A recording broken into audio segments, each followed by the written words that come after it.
শহীদ শরীফ উসমান ইবনে হাদি। তার কণ্ঠ ছিল আধিপত্যবাদের বিরুদ্ধে, কণ্ঠ ছিল চাঁদাবাজদের বিরুদ্ধে, কণ্ঠ ছিল দুর্নীতিবাজদের বিরুদ্ধে, কণ্ঠ ছিল যুবকদের প্রত্যাশার একটা বাংলাদেশ গড়ার পক্ষে।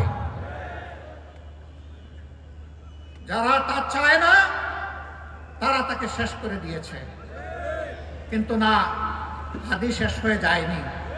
হাদি একজন ছিল, এখন 18 কোটি হাদি তৈরি হয়েছে। 18 কোটি হাদি, 18 কোটি মানুষের অন্তরে হাদি এখন শ্রদ্ধার বিপ্লবের আসন সে দখল করে নিয়েছে। এই হাদির রক্ত থেকে এখন লক্ষ নয় কোটি হাদি তৈরি হয়েছে।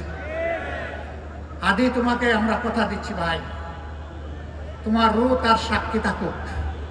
তুমি যে স্বপ্ন নিয়ে লড়াই করতে নেমেছিলে, এই স্বপ্ন বাস্তবায়ন না হওয়া পর্যন্ত আমরা লড়াই থামাবো না।